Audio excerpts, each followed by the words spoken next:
Are you feeling stuck in a cycle of working hard but not seeing your bank balance grow? Think your smarts should be making you richer? Here's a surprise. Getting ahead financially is more about how you handle your cash than how brainy you are. And guess what? Shifting your money habits can be simpler than you imagine. In this video, we're diving into the big 18 lessons from Morgan Housel's The Psychology of Money. Get ready to learn how to dodge those money blunders, really understand what financial success looks like, and step into financial freedom. Hit that subscribe button and let's embark on this journey together.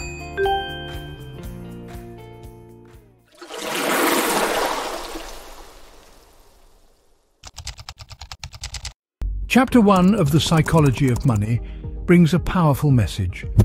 No one's crazy when it comes to money. Money, a huge force in our lives, shapes us in unique ways. The author highlights that everyone's view and experience with money is different, and this doesn't make anyone irrational.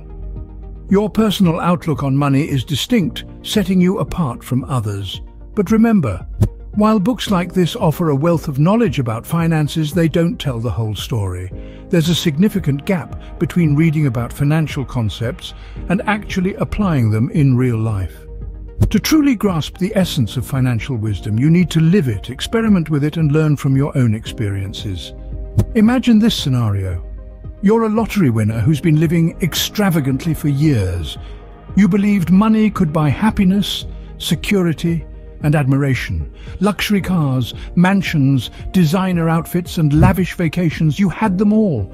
You generously shared your wealth with friends, family, and charities, confident you were living a life many envied.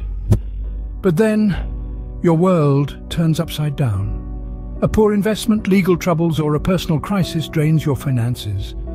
The tax authorities are on your trail for unsettled dues.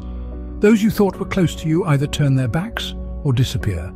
Suddenly you find yourself with no savings, no practical skills, and no sense of direction. How would you feel in such a situation? Likely, feelings of despair, hopelessness, and embarrassment overwhelm you. It's common to cast blame on the world for its perceived unfairness, on those around you for their ingratitude, or on yourself for perceived misjudgments. This downward spiral could lead to harmful addictions or endanger your mental health. This example illustrates how fragile a life built solely on financial wealth can be. It's a stark reminder that understanding and managing money involves more than just accumulating it. It's about building sustainable habits, investing in personal growth, and preparing for life's unpredictable twists. Alternatively, you might choose to rebuild your life from ground zero. But consider a different viewpoint. What if you accept that your perspective on money wasn't irrational, just different? What if you appreciate that others have their unique experiences, beliefs, and biases shaping their money views? Respecting their choices, even when you don't agree, can be a transformative lesson. It teaches us to be more open-minded, empathetic, and humble in our financial dealings. Housel's lessons are thought-provoking and, dare I say, revolutionary. This approach can steer us clear of common financial pitfalls like overspending, underestimating risks, or being too confident in our decisions. Embracing the notion that no one is crazy in their money views allows us to learn from a diverse range of perspectives and refine our own understanding. It's about recognizing that our way isn't the only way, and that there's value in the collective wisdom of different financial experiences. Keep in mind, it's not just the events in your life that define you, but how you respond to them. Staying positive is key. Release any negative emotions and focus on moving forward. Embrace confidence and strength, tackling tasks with determination. Your positive mindset is a powerful tool, paving the way towards success. Remember, your attitude shapes your journey and can turn challenges into stepping stones for achievement.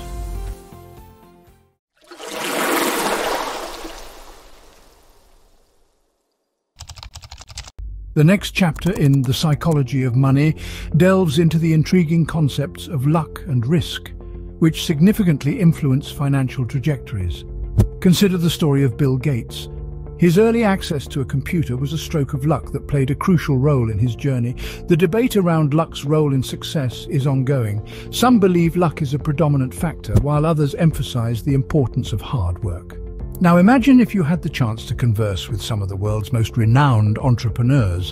What insights would they share about their paths to the top? Likely, they would speak of their dedication, the sacrifices they made, and perhaps their modest beginnings, like starting out in a garage. They might acknowledge the role of hard work in their success, underscoring long hours and relentless commitment. However, it's also probable that they would recognize the element of luck. Being in the right place at the right time, meeting the right people, or encountering opportunities that others did not. This blend of hard work and fortuitous circumstances often shapes the stories of the most successful individuals. Understanding the delicate balance between luck and effort and recognizing the role of both can provide a more nuanced perspective on financial success and the paths leading to it. Certainly, hard work is a key ingredient in the recipe for success, but there's an often overlooked factor. The people who lend a hand along the way, support, opportunities and connections from others can make a crucial difference. Take the story of Bill Gates and Paul Allen, for instance. They were school friends with a shared passion for computers. At their private school in Seattle, they had access to a computer lab, a rarity at the time, providing them with a significant advantage in the budding world of programming. This opportunity was a stroke of luck that set them apart in the 1970s. Their vision for personal computing led to the creation of Microsoft. But their journey was shaped by luck and risk. Gates had the fortune of supportive parents who backed his decision to leave Harvard. Allen, on the other hand, faced the misfortune of a cancer diagnosis in 1982, leading him to step back from Microsoft. The duo's partnership was also influenced by their contrasting personalities and priorities, with Gates' ambition and risk-taking approach clashing with Allen's more cautious and diverse interests.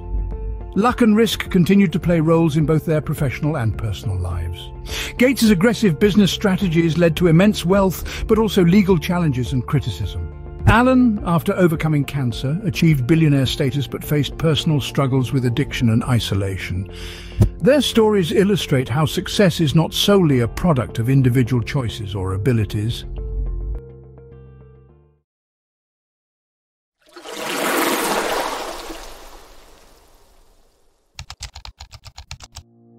Moving on to another key lesson from the psychology of money, titled Never Enough, Morgan Housel delves into the concept of contentment and the pitfalls of ego and social comparison in the realm of finances.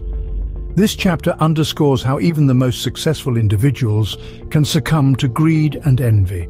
Take John D. Rockefeller, historically one of the wealthiest individuals, who accumulated what would be over $300 billion today through his oil ventures. Despite his immense wealth and philanthropic efforts, Rockefeller was perpetually dissatisfied, constantly striving for more. He initially aimed to retire with $100 million, but upon reaching that milestone, he shifted his goal to $1 billion. His life, despite his vast fortune, was marred by anxiety, depression, and persistent health issues. Rockefeller's story exemplifies the elusive nature of enough in the human psyche, particularly when it comes to wealth. This relentless pursuit of more, even in the face of extraordinary success, can lead to a life of constant dissatisfaction and personal turmoil. It highlights the importance of defining what enough means on a personal level and understanding that wealth beyond a certain point may not significantly enhance well-being or happiness. Rajat Gupta's story provides a contrasting yet equally instructive example in the context of never enough. A former McKinsey executive, Gupta had an impressive career and a net worth exceeding $100 million. He was engaged in humanitarian endeavors and held in high regard by his colleagues. Yet, his satisfaction was overshadowed by a desire to join the ultra-elite billionaires club. This led him to associate with Raj Rajaratnam, a hedge fund manager involved in insider trading. Gupta's decision to leak confidential information in exchange for a stake in Rajaratnam's fund and other ventures resulted in his conviction for fraud, a prison sentence, and the loss of both his reputation and fortune. Gupta's downfall prompts us to question the true amount of money needed for happiness. It's a common misconception that more money equates to more happiness. However, the pursuit of wealth can become a never-ending cycle. The more you have, the more you want, often leading to dissatisfaction and stress. This stems from social comparisons, feeling inadequate compared to those with more, and spending on material possessions that offer fleeting satisfaction rather than genuine happiness. It's a stark reminder that true contentment often lies beyond financial metrics and in finding joy in the non-material aspects of life. The tales of Rockefeller and Gupta serve as powerful reminders of the perils of never feeling satisfied with one's wealth. Their relentless pursuit for more, despite their immense fortunes, led them down paths of regrettable decisions. The key takeaway is the importance of recognizing enough. To avoid falling into this trap, it's crucial to shift the focus from the quantity of money to one's mindset about it. Gratitude for what we have is essential, rather than allowing ego or societal pressures to dictate our financial decisions.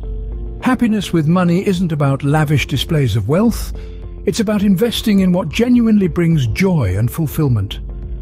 Moreover, setting personal goals and standards, independent of societal benchmarks or comparisons with others, is vital for financial contentment. It's about understanding that wealth is a means to an end, not the end itself. True happiness with money comes from using it in a way that aligns with one's values, needs, and genuine sources of happiness, not merely as a tool for social competition or status. In sum, the path to being happy with your money is less about the amount you have, and more about your perspective and choices regarding it.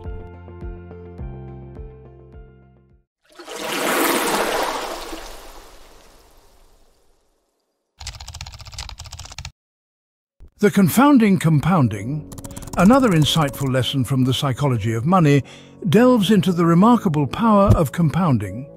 Compounding, or the process of earning interest on your interest over time, can lead to extraordinary outcomes from seemingly modest beginnings.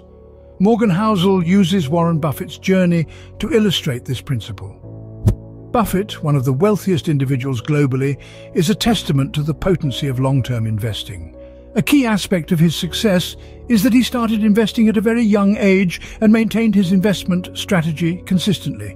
However, a less-known fact is that a significant portion of Buffett's wealth was accumulated after he turned 50.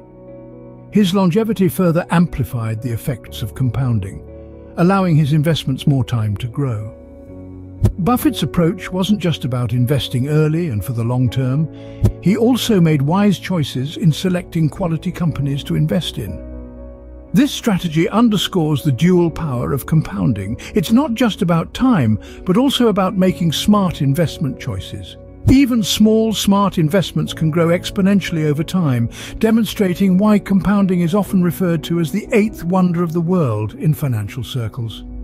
This principle teaches the value of patience, wise decision-making, and the long-term perspective in wealth accumulation.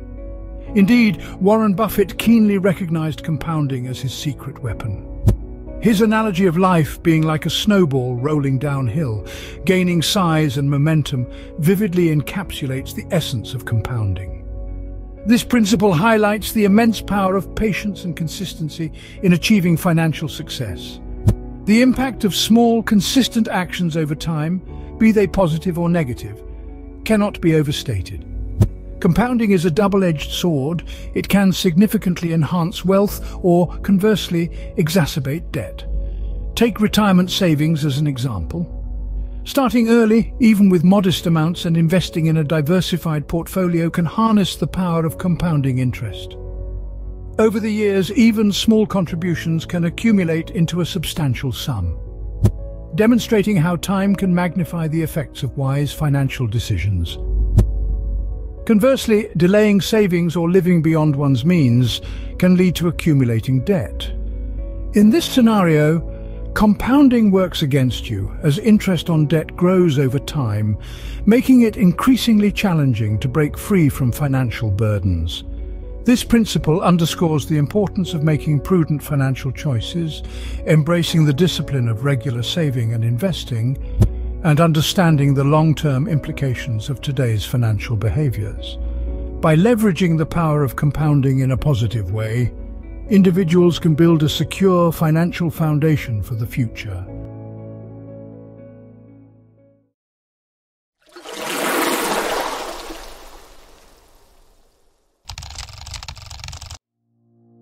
Getting wealthy versus staying wealthy is a crucial lesson from The Psychology of Money that addresses a common oversight in financial planning. The author, Morgan Housel, points out that while many people focus on accumulating wealth, the equally important aspect of maintaining and protecting that wealth is often neglected. This requires a blend of frugality and a certain degree of paranoia. The process of becoming wealthy often involves taking risks and maintaining an optimistic outlook. However, the art of staying wealthy demands cautiousness and a bit of pessimism. Consider the stories of lottery winners who end up bankrupt, heirs who squander their inheritance, or business persons who lose their fortunes due to a single bad decision. These examples illustrate individuals who successfully acquired wealth but failed to preserve it, often due to poor money management, susceptibility to misfortune, or misguided decisions. Conversely, think about individuals who steadily save and invest, leading to long-term financial comfort, entrepreneurs who build sustainable businesses that benefit employees and customers, or philanthropists who use their wealth for societal betterment. These are people who understand the value of staying wealthy. They prioritize wise money management and purposeful spending over ostentatious displays of wealth. The skills required to get wealthy can differ significantly from those needed to stay wealthy. While acquiring wealth might involve embracing opportunities and being hopeful, maintaining it involves cautiousness and a certain skepticism. Financial success often requires a balance of these traits, along with the wisdom to know when to apply each. The lesson here is to avoid spending on things that offer only superficial happiness or serve merely to impress others. True financial wisdom lies in understanding the difference between what genuinely brings happiness and what simply appears to do so. This understanding is key to not just getting wealthy, but staying wealthy and using wealth in a fulfilling and responsible manner.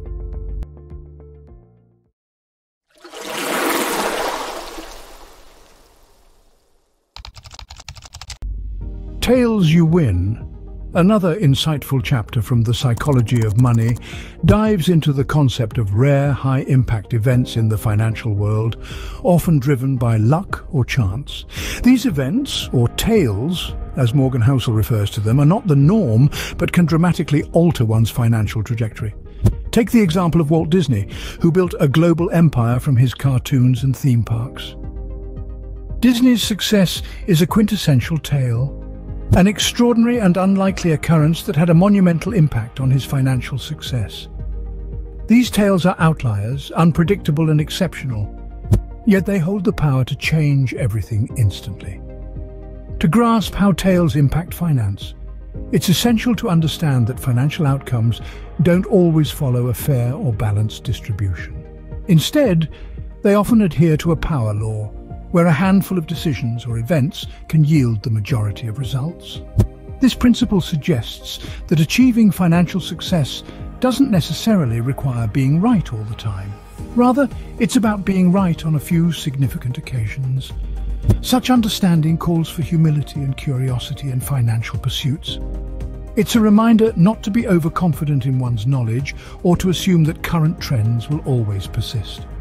The power law distribution in finance indicates that most outcomes are heavily skewed by a few pivotal events or decisions. Recognizing this can help in making more informed, strategic financial choices, focusing on opportunities that, though perhaps rare, have the potential for substantial impact. This approach encourages a blend of caution, open-mindedness, and an appreciation for the unpredictable nature of financial success.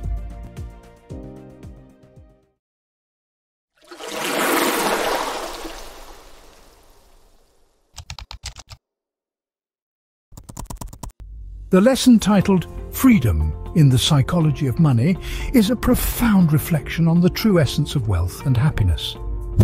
Morgan Housel's personal journey from aspiring investor to disillusioned employee and eventually to a fulfilled writer encapsulates a vital realization. Happiness and success are not solely defined by monetary wealth, but by how one utilizes it to live a meaningful life. Housel's initial attraction to the investment world, driven by admiration for the wealthy and successful, quickly turned to disillusionment upon experiencing the demanding and stressful lifestyle of investors. This led to a pivotal moment of self-discovery, where he realized that his passion lay not in investing, but in writing and sharing his insights on finance, psychology, and happiness. His shift towards a career that aligned with his true interests and talents brought him more fulfillment, despite earning less money. His experience underscores the idea that true freedom is not just financial independence, but also the liberty to pursue one's passions and live life on one's own terms. The quote Housel mentions, "The most powerful asset someone can have is the ability to get up every day and say, 'I can do whatever I want, when I want, with who I want, for as long as I want,'" resonates deeply with this concept. It suggests that the ultimate wealth is the freedom to make choices that align with personal values and aspirations, not just the accumulation of financial assets.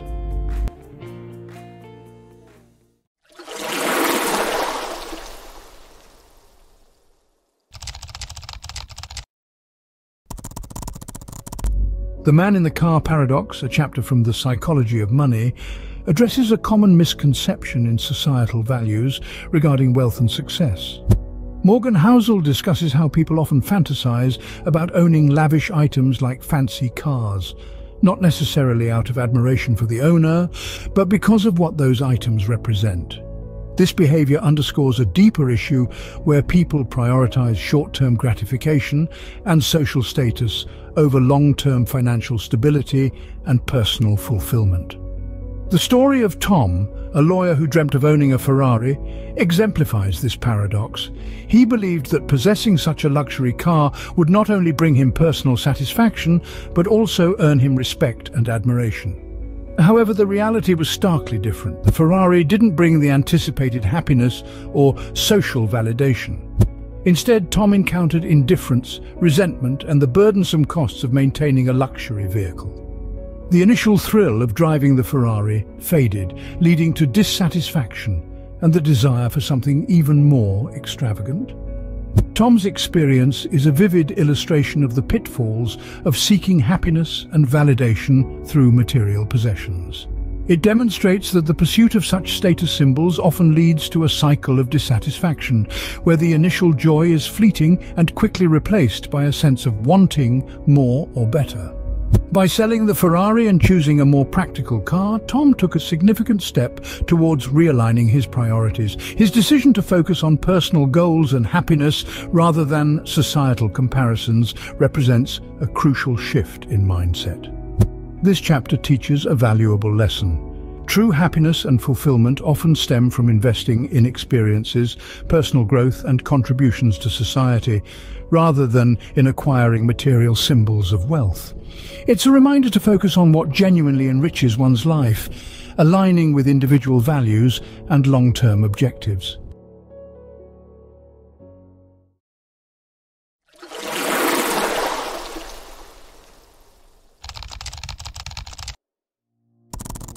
Wealth is what you don't see. A chapter from The Psychology of Money delves into the often misunderstood concept of true wealth versus visible affluence. In a society increasingly driven by instant gratification, social comparison, and materialism, largely influenced by media and social media portrayals, there's a tendency to equate wealth with the conspicuous consumption of luxury items and extravagant lifestyles. This chapter highlights the fallacy of this perspective, using the example of celebrities and influencers like the Kardashians, who often project an image of opulence and success. The truth, however, is far more complex. What's often not seen is the hard work, sacrifices, and struggles that underpin their success. Equally hidden are the stress, anxiety, and other personal challenges they may face. The distinction between being rich and wealthy is crucial here. Being rich might mean having a lot of money or possessions, but being wealthy involves more than just financial assets. It's about having the financial security and freedom to live a life aligned with one's values and goals, without the burden of financial stress. Many fall into the trap of emulating these lavish lifestyles, spending beyond their means and accumulating debt. This pursuit of a facade of wealth can lead to severe financial and personal consequences, including bankruptcy, legal issues, and mental health problems. This behavior is often driven by a desire to impress others, but it risks jeopardizing one's financial stability and overall well-being. Eventually, some individuals realize that chasing material possessions and status is unfulfilling. They recognize that true living is about more than just surviving and keeping up appearances. It's about finding genuine satisfaction and purpose in life, which often comes from aspects unrelated to material wealth. This lesson from The Psychology of Money is a cautionary tale about the dangers of conflating wealth with visible consumption and the importance of understanding that true wealth is often what's not immediately visible: financial stability, freedom, and well-being.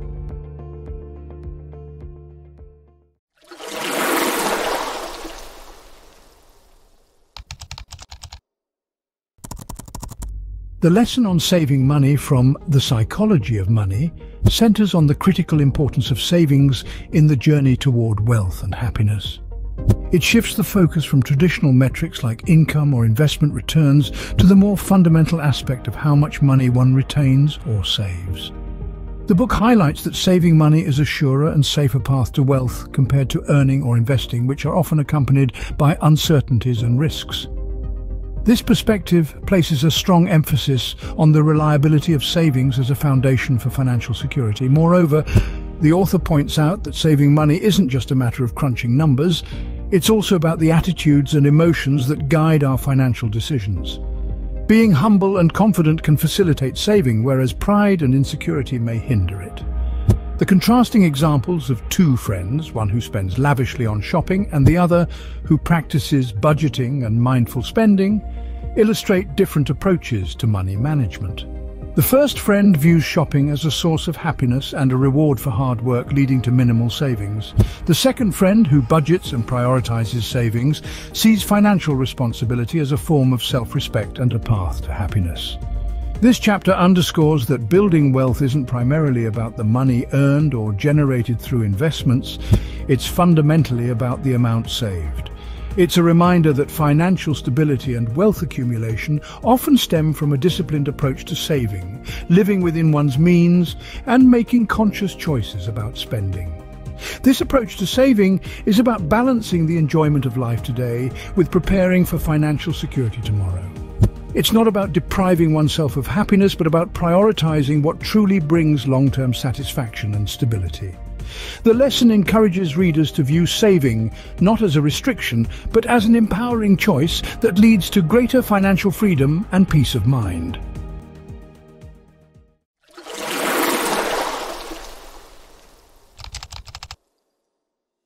The chapter titled You and Me in The Psychology of Money discusses the common yet often detrimental habit of comparing our financial success to that of others.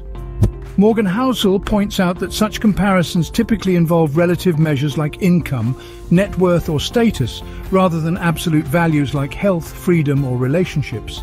This tendency can lead to envy, unhappiness, and unrealistic expectations. The issue is that people often compare themselves to those who are better off, ignoring those who are less fortunate or have different life circumstances. To counter this, the chapter suggests focusing on personal growth and values rather than external benchmarks of wealth or achievements. It's a call to redefine success and happiness in terms that are meaningful and fulfilling on a personal level rather than solely in financial terms.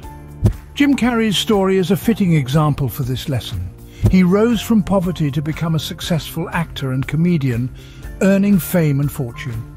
Despite his professional success, he faced personal struggles like depression and relationship challenges, leading him to realize that money and fame were not the keys to happiness. Carrey's journey of exploring spirituality and art, and his statement that wealth and fame are not the ultimate answers, resonate with the chapter's message. Carrey's experience illustrates the importance of seeking personal fulfillment beyond material success. It highlights the need to question societal definitions of success and to find joy and meaning in aspects of life that are often undervalued in a materialistic society. This perspective aligns with the chapter's emphasis on appreciating what one has and respecting others' achievements without falling into the trap of harmful comparisons. It's about understanding that true happiness and fulfillment often come from internal sources and personal journeys rather than external validation or material possessions.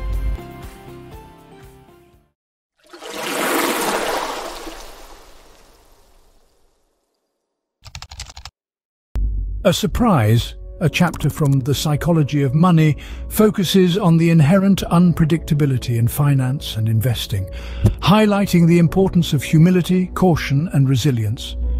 The author underscores that the financial world is replete with surprises that can shock and unsettle even the most seasoned investors and planners.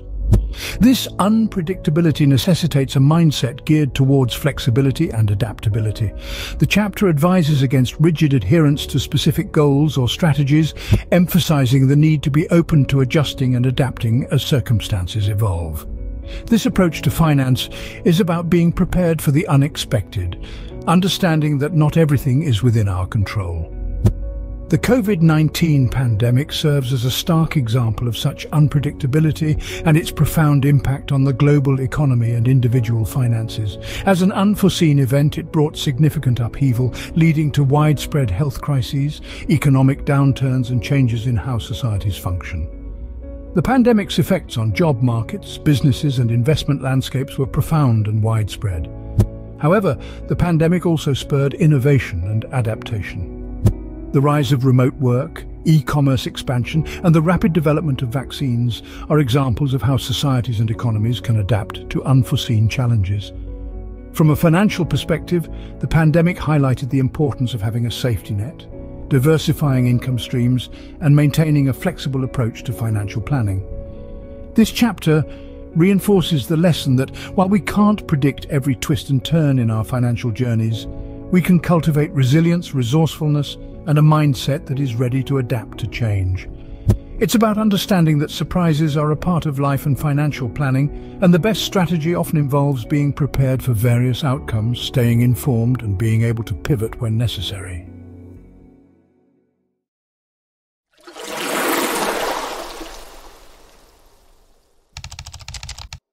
Leave room for error, a chapter from The Psychology of Money, addresses the critical concept of maintaining a buffer in financial planning and investment strategies. The author emphasizes the importance of separating personal identity from investments, highlighting the dangers of emotional attachment to investment decisions. Investment returns should not define one's self-worth or intelligence. When investors overly identify with their investments, they risk making emotionally driven decisions such as panic selling during downturns, which can detrimentally impact overall investment performance. A key example is an investor who believes strongly in a particular stock, but then reacts impulsively when the stock performs poorly, leading to potential financial losses. To mitigate this risk, it's important to, number one, set clear investment goals. Establishing concrete, long-term objectives for your investments can provide direction and help maintain focus during market fluctuations. Next, adhere to a long-term plan. A well-thought-out investment strategy that factors in market volatility and personal risk tolerance can guide decision-making and reduce the temptation to react impulsively. Number 3, diversify your portfolio.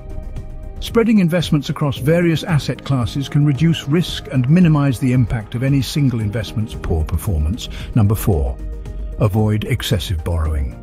High levels of debt can amplify financial risks and limit flexibility in managing investments. And 5, maintain an emergency fund.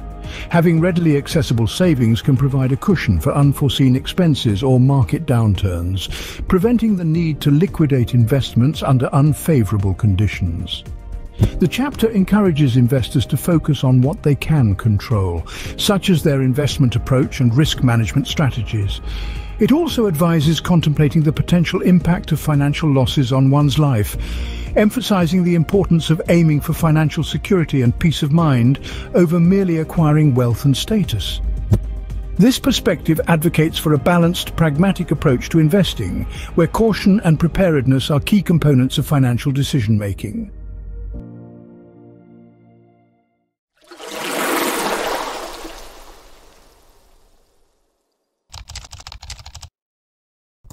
The chapter "You Will Change" from The Psychology of Money highlights the often overlooked reality of personal evolution and its impact on financial planning and decisions.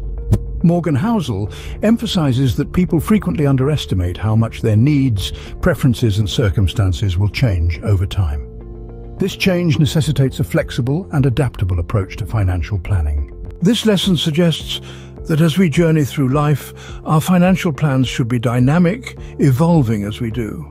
The paths we envisioned in our youth may shift as we encounter new experiences, opportunities and challenges. Clinging to a static financial plan made in the past can limit our ability to embrace these changes and make the most of new possibilities. The chapter cautions against the assumption that our future selves will want the same things we want now. It encourages a mindset that is open to revisiting and revising financial goals as personal and professional aspirations evolve. For instance, the decision to return to school later in life is a significant one that can alter one's financial landscape. This choice should be based on current passions, skills and aspirations, rather than solely on past plans or societal expectations. Adjusting one's budget and lifestyle to accommodate such major life decisions is also essential. It's about making choices that align with one's current interests and ambitions, without undue concern for external opinions or societal norms. The chapter calls for an open-minded and adaptable approach to financial planning, avoiding rigid commitments based on outdated understandings of oneself. It warns against succumbing to peer pressure or societal expectations that may not align with one's evolving goals and desires. By staying true to oneself and remaining flexible, individuals can ensure that their financial plans continue to support their changing needs and aspirations.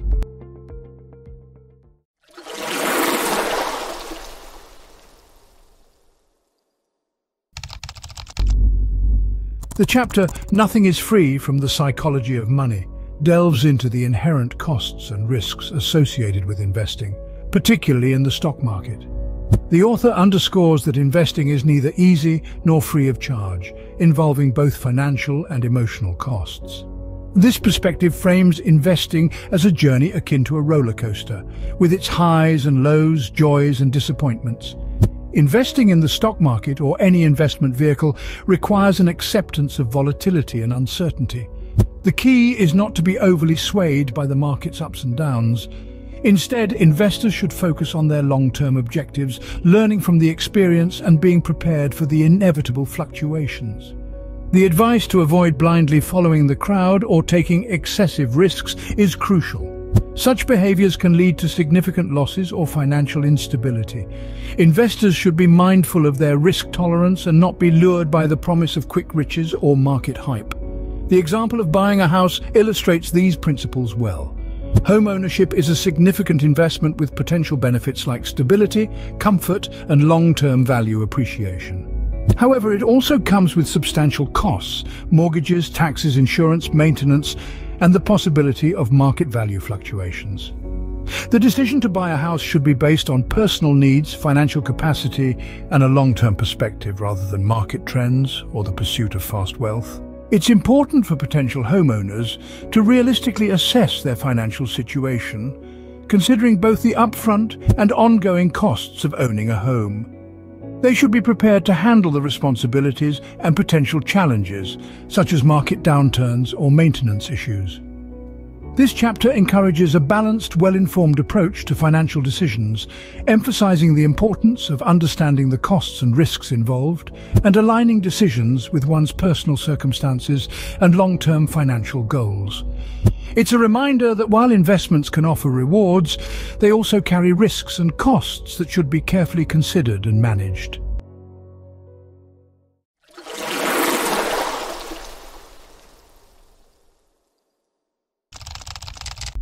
Reasonable Rational, a chapter from The Psychology of Money, emphasizes the importance of independent and critical thinking in financial decision-making. It advocates for a personalized approach to money and investing, recognizing that financial success doesn't follow a uniform formula. The chapter encourages individuals to think independently, not to blindly emulate others, and to develop strategies that align with their unique circumstances and goals. Mark Zuckerberg's financial journey exemplifies this principle. As a notable figure in the tech industry and one of the world's wealthiest individuals, Zuckerberg's approach to money and investing deviates from common practices. His decision not to sell any Facebook shares since 2012, despite the opportunity to diversify his portfolio and mitigate risk, reflects a distinct personal strategy. This approach might not align with traditional investment advice, which often emphasizes diversification as a risk management tool, but it suits his financial situation and long-term vision for his company. Zuckerberg's modest spending on luxury items and his significant focus on philanthropy and innovation further illustrate a financial path, guided by personal values and long-term objectives rather than societal expectations or conventional wealth accumulation strategies. His commitment to donating 99% of his Facebook shares to charitable causes demonstrates a unique perspective on wealth, viewing it as a means to drive positive social change rather than as an end in itself. This chapter and Zuckerberg's example underscore the value of forging one's path in financial matters. It's about understanding personal financial goals, risk tolerance and values, and then crafting a strategy that aligns with these elements. It encourages individuals to question standard practices and norms, to be honest about their financial realities, and to make decisions based on what genuinely suits their situation and aspirations, rather than following a prescribed path. This approach fosters a more thoughtful, deliberate, and potentially rewarding engagement with personal finance.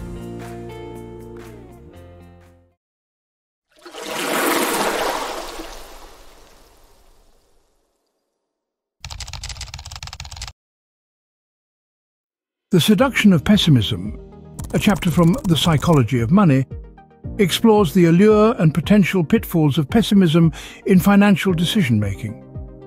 The author points out that, while pessimism often appears logical and evidence-based, it can lead to overly cautious or negative approaches that might hinder opportunities for growth and success.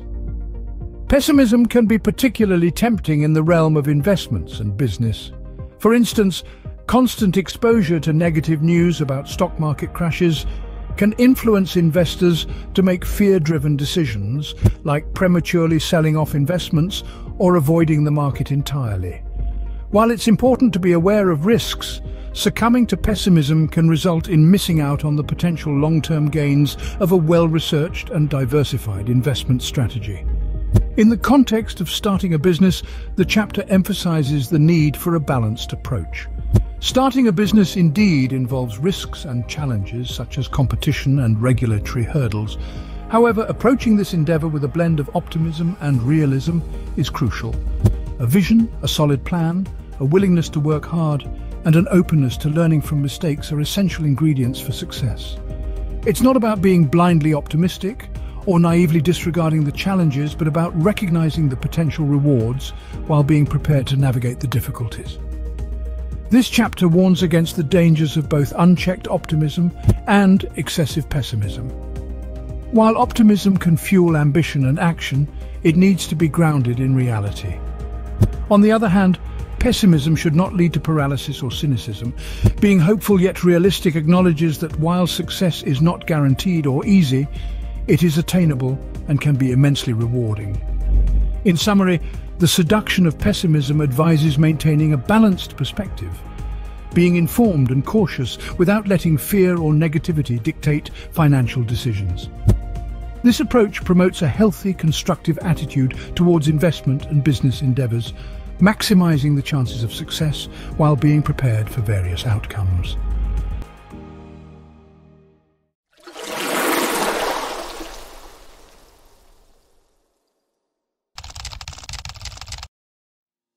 When You'll Believe Anything, a chapter from The Psychology of Money, delves into the influence of narratives and biases on our financial decisions and beliefs. Morgan Housel emphasizes the power of stories in shaping our perceptions, while cautioning that they can be both compelling and misleading. This chapter underscores the tendency of individuals to seek information that aligns with their pre-existing beliefs and ignore or dismiss information that contradicts them. This selective perception, often driven by confirmation bias, can lead to a skewed understanding of reality and impede sound decision-making. To counter this, the author advises adopting a skeptical and curious mindset. It involves critically evaluating information, being open to different perspectives, and acknowledging one's biases and motives. This approach helps in discerning more objective truths and making well-informed decisions. For example, the process of choosing a diet mirrors these principles. Rather than selecting a diet based on its popularity, trendiness, or appealing narrative, it's important to base the decision on scientific evidence and personal health needs. Being open to adjusting one's diet in light of new information or negative effects is also crucial.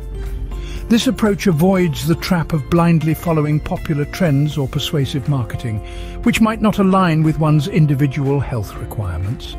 Similarly, in financial matters, it's essential to be wary of advice or narratives that cater solely to what we want to hear, especially when they serve others' interests or agendas.